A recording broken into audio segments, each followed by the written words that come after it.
Welcome to Leadership Traits Decoded. I'm Cynthia Kyriazis, Chief Experience Officer at the Culture Think Tank. And I'm Drea Martin, Chief Operating Officer of the Crucible. We are collaborative partners at Performance Leadership Learning Lab, where we transform leadership intelligence into return-driven action. Today, we're unpacking the leadership traits essential for building, investing in, and scaling successful companies.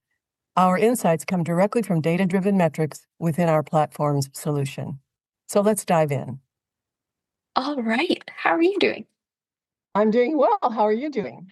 Yeah, excited today to dig into a different trait. And I'm going to take your typical role and introduce what we're going to dive into. But we're going back into execution skills and diving into digs for root cause. And I know this one caught your eye. So before we define it, I'm curious, what about this one? Anything in particular that you wanted to make sure we get on today? Yes, because in my coaching and consulting and debriefing, I always say, what is the root cause of this? What do you Okay. think? What do you feel is the root cause? What do you think is causing this? Because it's a journey to take us all the way back to that. Some people will tell us right away, and Right. some don't. So Interesting. digging for it. So I don't know. And this is my question to you, Drea. Some people approach how they're going to execute certain things, do certain things, with in their mind understanding why. They understand the root cause for their particular situation. Right. But there are others who have many causes, of which one may or may not be the root cause. You know what I'm saying? They're not as clear or as focused about the execution. So please help us with that. Yeah, that's interesting. The different, just how much information do you have to have maybe before you dive into and use that? And that's part of what this really gets at. So, digs for root cause is that desire to search beneath the surface and actually look for what's going on, finding the potential source or the underlying problem or issue.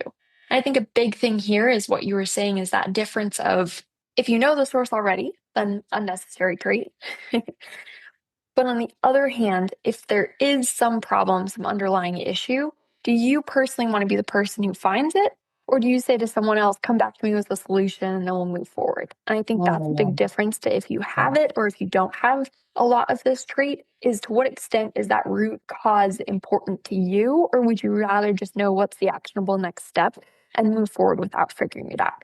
So it's how much of the onus, I think, of identifying and needing to know that information. Because, like you said, especially in your role as a coach, knowing the root cause is super empowering, not only for you, but also for you to enable yourself to help your clients.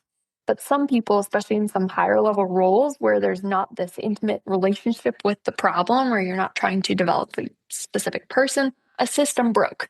Maybe you don't even want to know what happened or what's going on. You just want to know, is it fixed? Or what has to happen for it to get fixed?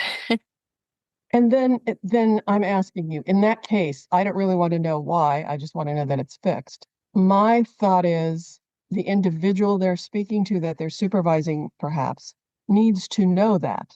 Now, Yeah. whether or not they need to share it or their direct report and supervisor wants them to share it is a different situation. Because if they identify the wrong root cause, we are then looking at potential failures and time spent to go after the wrong thing.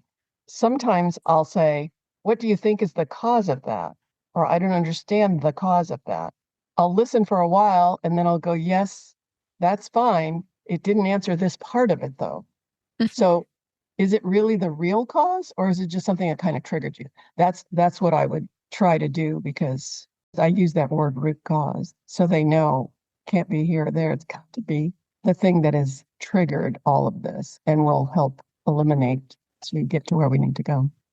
Right. Yeah. And there's different scopes there. You're talking about kind of more the interpersonal and more an individual's experience and more kind of that side. Well, I think there's also the aspect here, and especially when people are very, very hands off with the like, fix it, it's usually a system that's broken or something technical that's broken, or there's definitely different areas where the root cause is maybe easier or harder to uncover, Yes. but also where the need to find it is less important. For example, in your role, if you didn't want to dig for the root cause and you didn't have kind of high levels in this trait, it would be a serious problem because you probably couldn't experience a level of depth and support others as well. Meanwhile, if you're overseeing an entire team and your focus is management maybe of the people, and then one of the systems breaks, you want the person who's in charge of the systems to be the one who goes and finds the problem and fixes it. So there's an interesting disconnect there too, I think, of just kind of what the Yeah. responsibility is and how that ties to the need for a trait. Okay, that's very good. That's really interesting. Also, the other day, I read a post, and one of the words this individual used was constraint. If you can identify the constraint, you will identify the outcome if you don't address the constraint. And you'd have to read the whole post to understand it, but we talk about getting to goals all the time. Setting goals is a big part of it. There's classes on it, there's millions of books on it. But the truth is, the reason that 80% of people don't hit their goal is because they didn't stop to identify the constraint that would stop it so they could try to understand, what am I going to do with that? Am I going to jump over it? Am I going to go through it? Am I going to give it to somebody else? Identifying constraints, I think, is probably where it comes down to. Maybe root cause is not the right word.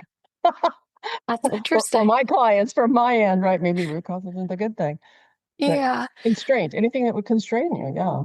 Yeah. And I think that's maybe a risk of if somebody has too low Diggs fruit cause, could be especially if there are existing constraints and they don't take the time or Yeah. prioritize diving deep enough. And that's Yes, the area yes. where you need someone on your team to know that those constraints exist for goals to still be reached. And that doesn't have to be the CEO. It doesn't have to be head of operations, but it does have Right. to be someone on that group so the constraints are seen, identified, and dealt with so that things can still function the way they That's need to right. Things can function. move forward. Yeah, exactly. Okay, cool. Interesting. All right. Yeah.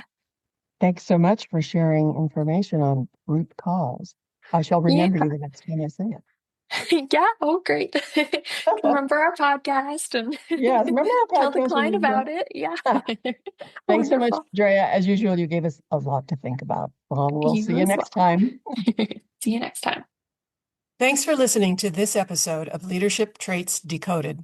You'll be able to find all our episodes on the Performance Leadership Learning Lab website at www.pll.lab.com. Or you can listen on your favorite streaming platform.